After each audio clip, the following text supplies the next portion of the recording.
നമസ്കാരം, വെട്ടൻ ന്യൂസ് ക്യാപ്സൂളിലേക്ക് സ്വാഗതം. എന്റെ ഇഷ്ടങ്ങൾ എന്റെ ഫാമിലിക്ക് അറിയാം. Family wedding centre.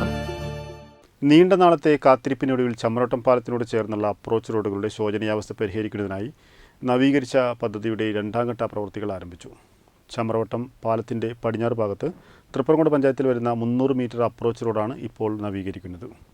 നരിപ്പറമ്പ് ഭാഗത്ത് നേരത്തെ പ്രവൃത്തികൾ പൂർത്തീകരിച്ചിട്ടുണ്ട്. ഇതിനായി നേരത്തെ 67 ലക്ഷം രൂപ അനുവദിച്ച് ടെൻഡർ ചെയ്തിരുന്നു. ഈ ഭാഗത്ത് കുണ്ടും കുഴിയുമായി യാത്രക്കാർ വലിയ ദുരിതമായിരുന്നു അനുഭവിച്ചുകൊണ്ടിരുന്നത്. നിരവധി സമരങ്ങളും ഇതേ തുടർന്നുണ്ടായി. അപകടങ്ങളും ധാരാളം നടന്നു. ചമ്രോട്ടം പാലത്തിന്റെ കിഴക്ക് വശത്ത് നരിപ്പറമ്പ് ഭാഗം പൂട്ടുകട്ട വിരിച്ച് നന്നാക്കിയത് ഏതാനും ആഴ്ചകൾക്ക് മുമ്പാണ്. ഒരു ഭാഗം ഗതാഗതം നിയന്ത്രിച്ച് വലിയ വാഹനങ്ങൾ കുറ്റിപ്പുറം റോഡ് വഴി തിരിച്ചുവിട്ടാണ് പ്രവൃത്തികൾ നടക്കുന്നത്.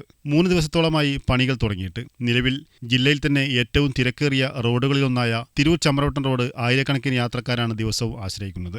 നവീകരണ പദ്ധതി ആരംഭിച്ചതോടെ ഇവിടെ ഗതാഗത കുരുക്ക് രൂക്ഷമാണ്. ട്രാഫിക് നിയന്ത്രിക്കുന്നതിനായി ട്രോമ കെയർ വളണ്ടിയർമാർ സജീവമായി ഇടപെടുന്നുണ്ട്.